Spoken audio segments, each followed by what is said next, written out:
మిత్రుడు రామ్మోహన్ రెడ్డి గారు ఈ కార్యక్రమాన్ని ఇంత పెద్ద ఎత్తున ఏర్పాటు చేసి వేలాదిగా కొడంగల్ నియోజకవర్గ నలుమూలల నుంచి విజయవంతం చేసిన మా సోదరుడు తిరుపతి రెడ్డి గారు,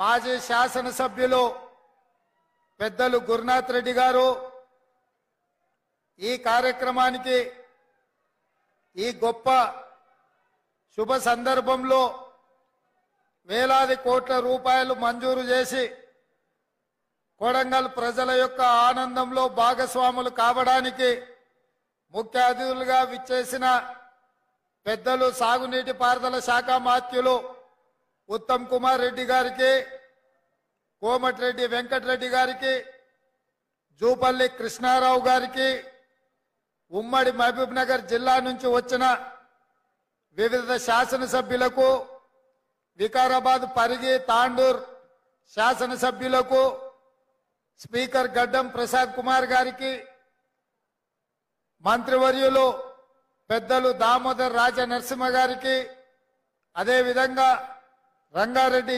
వికారాబాద్ జిల్లా పరిషత్ చైర్పర్సన్ గారికి, శాసన మండలి సభ్యులు మహేందర్ రెడ్డి గారికి, అదేవిధంగా జిల్లా పార్టీ నాయకులు, మండల పార్టీ నాయకులు, రాష్ట్రంలో వివిధ ప్రాంతాల నుంచి వచ్చిన కాంగ్రెస్ పార్టీ నాయకులు, అదేవిధంగా మాజీ శాసనసభ్యులు, ఏఐసిసి సెక్రటరీ, సిడబ్ల్యూసి మెంబర్ మిత్రుడు వంశీ చంద్రెడ్డి గారికి, ప్రాణ సమానులైన కాంగ్రెస్ పార్టీ కార్యకర్తలకు, కొడంగల్ నియోజకవర్గ ప్రజలందరికీ హృదయపూర్వకంగా మీకందరికీ నమస్కారాలు, ధన్యవాదాలు. మిత్రులారా, ఈరోజు తెలంగాణ రాష్ట్ర ముఖ్యమంత్రిగా కోస్గి గడ్డ మీద నుంచి కొడంగల్ నియోజకవర్గం నుంచి నిలబడి మాట్లాడుతున్నానంటే ఈ కొడంగల్ శాసనసభ నియోజకవర్గ ప్రజలు ఆశీర్వదించి హక్కున చేర్చుకొని గుండెల్లో పెట్టుకొని భుజాల మీద మోసి శాసనసభ్యుడిగా 3 సార్లు గెలిపిస్తే ఈరోజు మీ అభిమానాన్ని మూటగట్టుకొని ఢిల్లీ స్థాయిలో గుర్తింపు గౌరవాన్ని తెచ్చుకొని తెలంగాణ రాష్ట్ర ముఖ్యమంత్రిగా ఈరోజు ఇక్కడ నిలబడ్డానంటే మీ అభిమానము గుండెల నిండా నింపుకొని ఆదరించినందుకే ఇవాళ తెలంగాణ రాష్ట్ర ముఖ్యమంత్రిగా ఇక్కడ నిలబడ్డానని సగర్వంగా తెలియజేస్తున్న మిత్రులారా, జడ్పీటీసీగా, శాసన మండలి సభ్యుడిగా, 3 సార్లు ఎమ్మెల్యేగా, ఒకసారి ఎంపీగా, ఎక్కడో నల్లమల మారుమూల ప్రాంతంలో ఉండే ఒక చిన్న గ్రామం నుంచి ఒక రైతు బిడ్డగా బయలుదేరి ఈరోజు తెలంగాణ రాష్ట్ర ముఖ్యమంత్రిగా ఇక్కడ నిలబడ్డానంటే ఈ పాలమూరు గడ్డ ఆదరించి ఆశీర్వదించి హక్కున చేర్చుకున్నందుకే ఈరోజు రాష్ట్రానికి నాయకత్వం వహించే అవకాశం శ్రీమతి సోనియా గాంధీ గారు, మల్లికార్జున్ ఖర్గే గారు, రాహుల్ గాంధీ గారు మనకు అవకాశం ఇచ్చింది. మీకందరికీ తెలుసు, ఈ గడ్డ మీద ఇక్కడి నుంచే ఎన్నికల సందర్భంగా శ్రీమతి ప్రియాంక గాంధీ గారు వచ్చినప్పుడు వేలాదిగా మీరు అండగా నిలబడి ఆనాడు ప్రియాంక గాంధీ గారిని స్వాగతం పలికినరు. ఆనాడు కాంగ్రెస్ పార్టీ జెండాను ఈ గడ్డ మీద ఎగిరేస్తాం, తెలంగాణ రాష్ట్రంలో గెలిపిస్తామని మీరు మాట ఇచ్చిండ్రు. కాబట్టి ఈరోజు గాంధీ కుటుంబం, కాంగ్రెస్ పార్టీ ఇవాళ ఆశీర్వదించి తెలంగాణ రాష్ట్ర ముఖ్యమంత్రిగా అవకాశం ఇచ్చిండ్రు. మిత్రులారా, ఇవాళ ఆలోచన చేయండి. ఆనాడు తెలంగాణ ఉద్యమంలో కరీంనగర్ పార్లమెంట్ లో నిలబడితే ఓడిపోతానన్న భయంతో కల్వకుంట్ల చంద్రశేఖరరావు గారి కరీంనగర్ నుంచి పాలమూరు జిల్లాకు వలస వస్తే మహబూబ్ నగర్ పార్లమెంటు నియోజకవర్గంలో మనము గెలిపించి ఆశీర్వదించి పార్లమెంటులో నోరు లేకపోయినా, పార్లమూరులో ఊరు లేకపోయినా చంద్రశేఖరరావు గారిని మనం ఎంపీగా గెలిపిస్తే ఆనాడు ఎంపీగా గెలిచి తెలంగాణ రాష్ట్రాన్ని తెచ్చినా అని చెప్పిండు. నేను అడుగుతున్న ఇవాళ ఈ వేదిక మీద నుంచి మాజీ ముఖ్యమంత్రి కల్వకుంట్ల చంద్రశేఖరరావును, ఆనాడు ఎక్కడి నుంచో వలస వచ్చిన నిన్ను, వివిధ ప్రాంతాలకు తట్టపని, పారపని, మట్టి పని, బొగ్గుబాయి, దుబాయ్ లాంటి వలసలు పోతున్న మా జిల్లా ప్రజలు వలస వచ్చిన నిన్ను పార్లమెంటు సభ్యుడిగా గెలిపిస్తే తెలంగాణ రాష్ట్రం వచ్చిన తర్వాత 10 సార్లు ముఖ్యమంత్రిగా ఉన్నావు కదా, మా ప్రాంతానికి ఏమైనా చేసినవా? పాలమూరు రంగారెడ్డి ఎత్తిపోతల పథకాన్ని ప్రారంభించి కాంట్రాక్టర్లు కట్టబెట్టి 27,000 కోట్ల రూపాయల ఖర్చు పెట్టి ఒక్క ఎకరాకు కూడా నీళ్లు ఇవ్వలేకపోయినావు. ఈ రోజు ఈ గడ్డ మీద ఈ ప్రజలకు నువ్వు క్షమాపణ చెప్పిన తర్వాతనే మళ్ళా ఈ జిల్లాలో నువ్వు ఓటు అడగాలి అని చెప్పి చంద్రశేఖరరావు గారిని గట్టిగా డిమాండ్ చేస్తున్నా.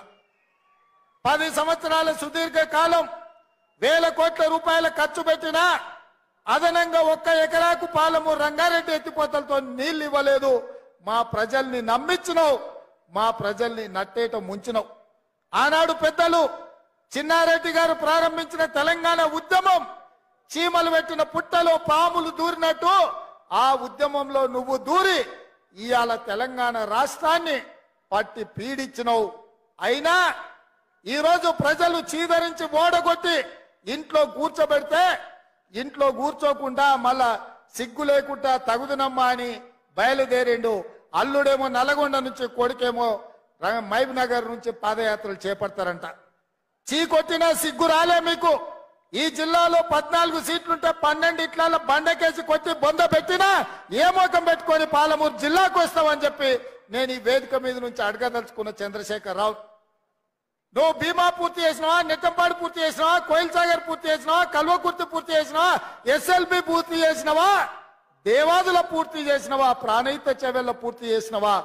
ఈ రోజు 10 ఏళ్లలో 2 లక్షల కోట్ల రూపాయలు ఖర్చు పెట్టి ఈ రోజు ఏ ప్రాజెక్టులు పూర్తి చేయలే.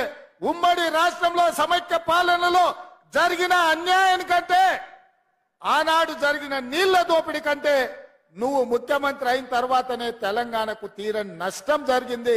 లెక్కలతో సహా పెద్దలు ఉత్తమ్ కుమార్ రెడ్డి గారు శాసనసభలో మిమ్మల్ని అడిగిండు, కడిగిండు, బండకేసి కొట్టిండన్న సంగతి ఈ వేదిక మీద నుంచి నేను చెప్పదలుచుకున్నా. మిత్రులారా, ఆనాడు ఉమ్మడి రాష్ట్రంలో సీమాంధ్రకు చెందిన ముఖ్యమంత్రులకు తెలంగాణ అంటే ఒక భయం ఉండే. ఈ నాయకులు ప్రశ్నిస్తారని నిధుల దోపిడీ, జల దోపిడీ పాల్పడాలంటే ఒళ్ళు దగ్గర పెట్టుకొని ఆలోచన చేసేటోళ్ళు. ఆ రోజు వాళ్ళు చేయనంత బరి తెగింపు నువ్వు ఆ పక్కన జగన్మోహన్ రెడ్డి గారు పోతిరెడ్డి పాడు కావచ్చు, రాయలసీమ లిస్టు కావచ్చు, ముచ్చుమరి కావచ్చు, మాల్యాల కావచ్చు, రోజుకు 12 TMCల నీళ్లు రాయలసీమకు తరలించకపోతుంటే జగన్మోహన్ రెడ్డి గారిని ప్రగతి భవన్ కు పిలిచి పంచభక్ష పరమాణాల భోజనం పెట్టినావు. 203 జీవో ద్వారా రాయలసీమను రతనాల సీమ చేస్తా అని చెప్పినావు.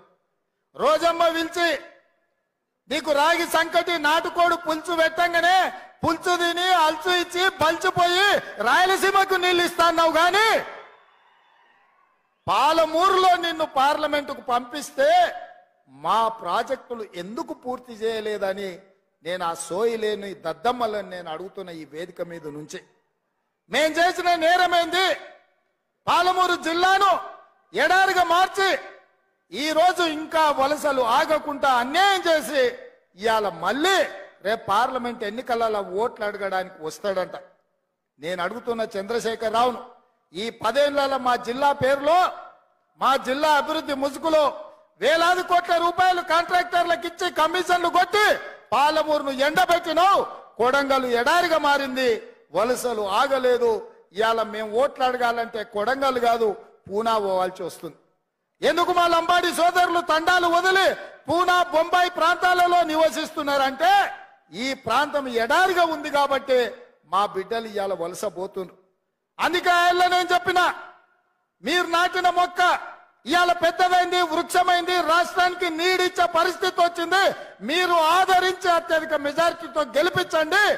ఈ రాష్ట్రానికి ముఖ్యమంత్రినై 70 ఏళ్ల మన గోసలు తీర్చడానికి పార్టీ నాయకులందరినీ ఒప్పిస్తానని నేను చెప్పిన. మీరు మీ మాట నిలబెట్టుకున్నారు.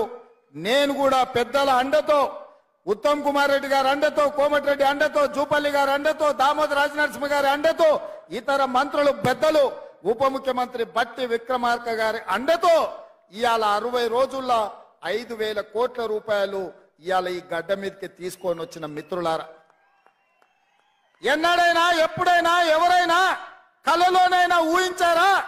నారాయణపేట కొడంగల్ ఎత్తిపోతల పథకం నేను మొదటిసారి ఎమ్మెల్యే అయినప్పుడు 2014లో 69 జీవో మంజూరు చేయించిన. ఉమ్మడి రాష్ట్రంలో 7.10 టీఎంసీలతో 1,07,000 ఎకరాలకు నారాయణపేట కొడంగల్ ఎత్తిపోతల పథకాన్ని నేను మంజూరు చేయించిన. ఇది మొట్టమొదట కీర్తిశేషులు చిట్టం నర్సిరెడ్డి గారు రాజశేఖర రెడ్డి గారిని అడిగినరు. ఆనాడు పునాదులు పడ్డ ప్రాజెక్టును 2014లో నేను మంజూరు చేయించుకొచ్చిన. ఉమ్మడి రాష్ట్రంలో తెలంగాణ ప్రాజెక్టులు పాలమూరు ప్రాజెక్టులు ఆగిపోయినాయంటే అన్యాయం జరిగిందంటే అర్థం ఉంది. కానీ తెలంగాణ రాష్ట్రం వచ్చిన తర్వాత వచ్చిన రాష్ట్రంలో నేను ఎంపీగా గెలిపించిన ప్రాంతానికి మంజూరైన నారాయణపేట కొడంగల్ ఎత్తిపోతల పథకం 10 ఏళ్లు పడావు పడ్డదంటే దీనికి దుర్మార్గం టిఆర్ఎస్ నాయకులు కాదా అని నేను అడుగుతున్నా. ఇవాళ టిఆర్ఎస్ ఒక కథ అయితే ఇక బీజేపీ వాళ్ళది ఇంకో కథ. సన్నాయోడెంబడి కొమ్మోడెంబడి సన్నాయోడు పడ్డట్టు బీజేపీ బీఆర్ఎస్ ఒక్కడై కూర్చున్నారు. ఇవాళ సీకట్లో ఒప్పందం, పొద్దుట పూట ఈయనతో మాట్లాడతారు, రాత్రి పూట వాళ్ళతో మాట్లాడుకుంటారు. ఇవాళ బీజేపీ వాళ్ళు కూడా ఓట్లు